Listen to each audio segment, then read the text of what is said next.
Breaking news చూస్తున్నాం. IPL విజేతగా royal Challengers Bengaluru నిలిచింది. ప్రస్తుతం దానికి సంబంధించిన బిగ్ బ్రేకింగ్ న్యూస్ చూస్తూ ఉన్నాం.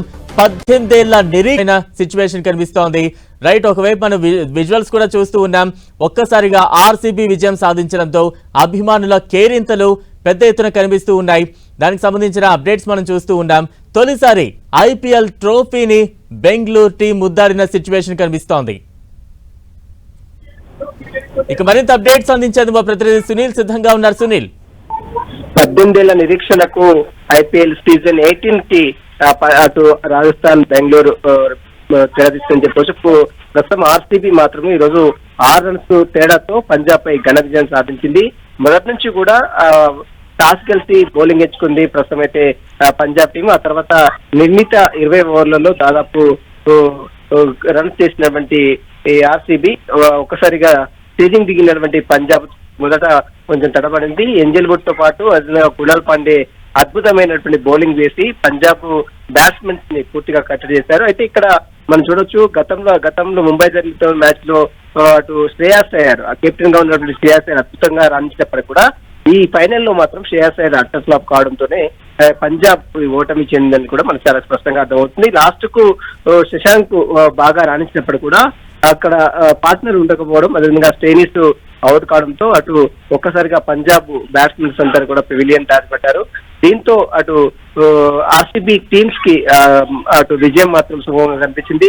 మొత్తం మీద బౌలర్లని ఏకదాటిగా ఎదుర్కొన్నప్పటికీ కూడా కునాల్ పాండే వేసినటువంటి అద్భుతమైన బౌలింగ్ తోనే అటు పంజాబ్ బ్యాట్స్మెన్స్ ని పూర్తిగా కట్టడి చేసినట్టు కూడా చాలా స్పష్టంగా అర్థమవుతుంది.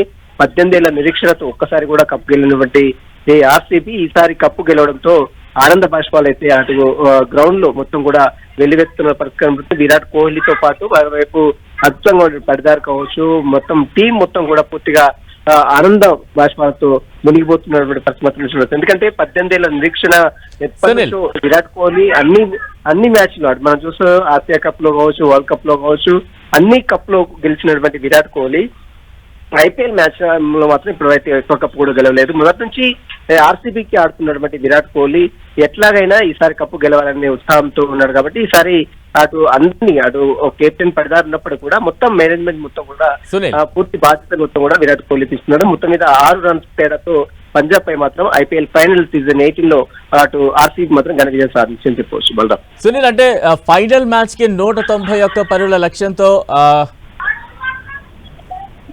పంజాబ్ అయితే టార్గెట్ ఇవ్వడం జరిగింది. ఈ టార్గెట్ ని కంట్రోల్ చేయడంలో కావచ్చు బౌలర్స్ పాత్ర ఏ రకంగా ఉందని భావించాలి? ప్రస్తుతం 190 పరుగులు అనేది చాలా పంజాబ్ కి చాలా తక్కువే. ఎందుకంటే మనం గతంలో చూస్తాం 200 చిల్లర చేంజ్ చేసినటువంటి పంజాబ్ టీము 190 రన్స్ చేయడం పెద్ద లెక్క కూడా కాదు వారికి. ఎందుకంటే బ్యాట్స్మెన్స్ చాలా పటిష్టంగా ఉన్నారు, మిడిల్ ఆర్డర్స్ ఉన్నారు, శ్రేయస్. కానీ ఇక్కడ మనం చూడొచ్చు, కెప్టెన్ శ్రేయస్ కావచ్చు, విధంగా ఓపెనర్ ప్రభుసింహాన్ కావచ్చు, అదేవిధంగా ప్రియం షార్య కావచ్చు, వీళ్ళు విఫలం కావడం, వారు కొంతవరకే రన్స్ చేసి అవుట్ కావడంతో కొంత వారు బ్యాట్స్మెన్స్ కట్టడి అయితే చేశారు. బ్యాట్స్మెన్స్ ని బౌలర్స్ మాత్రం చాలా అద్భుతంగా రాణించాలని అటు కునాల్ పాండే అద్భుతంగా బౌలింగ్ చేశాడు. ఆ తర్వాత ఏజిల్ వుడ్ కావచ్చు, మిగిలినటువంటి బౌలర్స్ కూడా ఆర్సీబీలో ఉన్నటువంటి పటిష్టమైన బౌలర్స్ కూడా పెవిలియన్ దారి పట్టించారు. అటు పంజాబ్ మెయిన్ బ్యాట్స్మెన్స్ ఎవరైతే ఉన్నారో అటు కెప్టెన్ శ్రేయస్ కావచ్చు, మిగిలినటువంటి వారందరూ కూడా వెంటనే పెవిలియన్ దారి పట్టించినటువంటి పరిస్థితి మాత్రం మనం చూడొచ్చు. శ్రేయస్ రాణించకపోవడంతో ఈ రోజు Punjab team final match season 18 ని కోల్పోయినట్టు కూడా మనకు చాలా స్పష్టంగా అర్థమవుతుంది. ఎందుకంటే శ్రేయస్ అయ్యర్ 1 రన్స్ మాత్రమే, 2 బాల్ ఆడి 1 రన్స్ మాత్రమే చేశారు. కాబట్టి ఇందులో చాలా లోటుగా పంజాబ్ టీం అయితే చెప్పుకోవచ్చు. ఎందుకంటే మిగిలినటువంటి ప్రియాన్ షార్య 24 రన్స్ చేశాడు 19 బాళ్లకు, అదేవిధంగా రవిసింహం 26 రన్స్ చేశారు 22 బాళ్లకు. పెద్దగా రాణించలేదు, ఎందుకంటే వీరిద్దరు ఓపెనర్స్ బాగా రాణిస్తారన్నప్పుడు. ఎందుకంటే గతంలో జరిగినటువంటి ముంబైలో జరిగిన మ్యాచ్ లో కూడా వీళ్ళు ఓపెనర్స్ పెద్దగా రాణించలేదు. కానీ ఈసారి ఇలాగైనా రాణిస్తారని చెప్పినప్పుడు కూడా వారు రాణించకపోవడం, అదేవిధంగా వీరి తర్వాత ఓపెనర్స్ తర్వాత అవుట్ అయినటువంటి ఇంగ్లీష్ 39 రన్స్ చేశారు 23 బాళ్లకు. అతను కూడా ఒక్కసారిగా పెవిలియన్ దారి పెట్టాడు. ఆ తర్వాత వచ్చినాడు శ్రేయస్, ఒక్కసారిగా 1 రన్స్ చేసి 2 బాల్ ఆడి అతను కూడా పెవిలియన్ దారి పెట్టాడు. దాని తర్వాత వచ్చినటువంటి వెదరా కూడా జస్ట్ కేవలం 15 రన్స్ చేశాడు. ఆ తర్వాత శశాంక్ వచ్చాడు కాబట్టి అతను 60 రన్స్ చేశారు, నాట్అవుట్ గా ఉన్నాడు. ఆప్షన్ చేసి తీసినప్పుడు కూడా పెద్దగా అతనికి పార్ట్నర్ ఇవ్వకపోవడం, మార్కెస్ స్ట్రెయిన్ వచ్చాడు కానీ అతను ఒక్కసారిగా అవుట్ కావడంతో మ్యాచ్ మొత్తం కూడా పూర్తిగా స్వరూపం మారిపోయింది. స్టెయినిస్ ఒకవేళ ఉంటే మాత్రం రన్స్ మాత్రం పూర్తిగా పంజాబ్ వైపే మొత్తం మ్యాచ్ టర్న్ అయ్యే అవకాశం ఉంది. కానీ స్టెయినిస్ ఎప్పుడైతే అవుట్ అయ్యాడో మొత్తం మ్యాచ్ స్వరూపం మొత్తం కూడా పూర్తిగా ఆర్సీబీ చేతిలోకి వెళ్ళిపోయింది. మొత్తం ఆర్సీబీ మాత్రము పూర్తిగా 6 రన్స్, కేవలం 6 రన్స్ తేడాతోనే విజయం సాధించని చెప్పవచ్చు. బలరాం సునీల్, మనం చూస్తూ ఉన్న ఈ సీజన్ మొత్తం కూడా బెంగళూరు చాలా కసితో ఆడుతుంది. ఎలా అయినా సరే ఈసారి కప్పు కొట్టాలనే ఉద్దేశంతో ఆర్సీబీ కనిపించింది. ఈ రోజు అది నిజం చేసిన సిచ్యువేషన్. అభిమానులు కూడా ఎంతో ఆసక్తిగా ఎదురు చూస్తూ ఉన్నారు. ఖచ్చితంగా ఆర్సీబీ కొట్టాల్సిందే అంటూ కూడా దేశవ్యాప్తంగా కూడా ప్రత్యేక పూజలు కూడా నిర్వహించిన సందర్భాన్ని మనం చూస్తూ ఉన్నాం. ఎటువంటి రియాక్షన్స్ కనిపిస్తున్నాయి, ఎటువంటి కోలాహలం కనిపిస్తోంది దేశవ్యాప్తంగా, ముఖ్యంగా హైదరాబాద్ నగరంలో కావచ్చు? మొదటి నుంచి కూడా ఆర్సీబీ ఈ రోజు విజయం సాధిస్తుందని పెద్ద ఎత్తున దేశవ్యాప్తంగా బెంగళూరు ఫ్యాన్స్ కాకుండా దేశవ్యాప్తంగా విరాట్ కోహ్లీ అభిమానులు మొత్తం కూడా రాష్ట్ర వ్యాప్తంగా ఎక్కడెక్కడ పూజలు నిర్వహించారు. గుడిలో ప్రత్యేక ప్రార్థనలు కూడా నిర్వహించారు. అటు మసీదులో కావచ్చు, అటు క్రిస్టియన్స్ లో కావచ్చు, మన దేవాలయాల్లో కూడా ప్రత్యేక ప్రార్థనలు కూడా. ఎందుకంటే 18 ఏళ్ల నిరీక్షణలో ఎట్లాగైనా ఫైనల్ కి వచ్చిందన్నమాట ఆర్సీబీ. ఈసారి ఎలాగైనా కప్ సాధించాలి.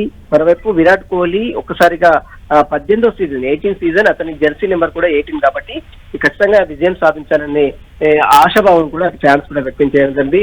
మొత్తం మీద ఫ్యాన్స్ కోరుకున్నట్టే ఈ రోజు ఎట్లాగైనా ఆర్సీబీ రాయల్స్ ఛాలెంజర్స్ బెంగళూరు మాత్రం ఘన విజయం సాధించని చెప్పవచ్చు. మొత్తం మీద అటు గ్రౌండ్ లో మాత్రం సంబరాలు అయితే మిన్నంటాయని చెప్పవచ్చు. మరోవైపు దేశవ్యాప్తంగా కూడా అటు ఫ్యాన్స్, విరాట్ కోహ్లీ అభిమానులు కూడా ఎంతగానో సంబరాలను అయితే చేసుకున్న పరిస్థితి కనబడుతుంది. 18 ఏళ్ల నిరీక్షణలు ఎంతగానో 18 ఏళ్ల పాటు ఆర్సీబీకి ఆడుతున్నటువంటి విరాట్ కోహ్లీ ఎలాగైనా కప్ సాధించాలి. విరాట్ కోహ్లీ బ్యాక్గ్రౌండ్ ఒకసారి మనం చూసినట్లయితే ఆసియా కప్ గెలిచాడు, వరల్డ్ కప్ గెలిచాడు, మిగిలినటువంటి చిన్న ట్రోఫీ గెలిచాడు, 2020 వరల్డ్ కప్ గెలిచాడు. కానీ ఇప్పుడు ఐపీఎల్ లో ఇంతవరకు ఒక్కసారి కూడా కప్ గెలినటువంటి విరాట్ కోహ్లీ ఆ కళ కూడా నెరవేరం కావడంతో ఒక్కసారిగా విరాట్ కోహ్లీ కూడా ఆనంద బాష్పాలు వ్యక్తం చేసి అతనికి ఒక్కసారిగా మ్యాచ్ గెలవడంతో కన్నీరు పర్వతమయ్యారు.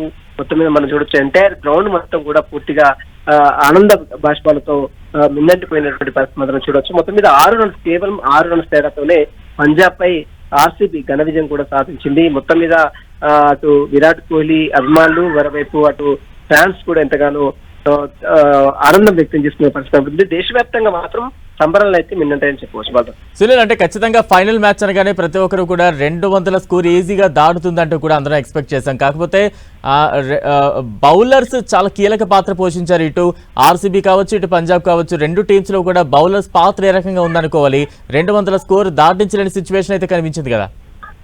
ఖచ్చితంగా ఆర్సీబీ బ్యాట్స్మెన్స్ ని పూర్తిగా అటు పంజాబ్ బౌలర్స్ పూర్తిగా కట్టడి చేశారు. ఎందుకంటే స్కోర్ మనం చూడొచ్చు ఒక్కసారిగా 200 చిల్లర చేంజ్ అవుతుందని అందరూ భావించారు. కానీ లాస్ట్ హర్షదీప్ సింగ్ వచ్చిన తర్వాత ఒక్కసారిగా లాస్ట్ ఓవర్ లో 3 వికెట్లు తీయడం, కేవలం 3 రన్స్ ఇవ్వడంతో స్కోర్ మొత్తం కూడా పూర్తిగా 190కే పూర్తిగా వారు కట్టడి చేయడం జరిగింది. ఆ తర్వాత 190 టార్గెట్ తో బ్యాటింగ్ దిగినటువంటి పంజాబ్ టీమ్స్ బౌలర్లను కూడా అంటే భువనేశ్వర్ కుమార్ కావచ్చు, మరోవైపు 2 వికెట్లు తీశాడు.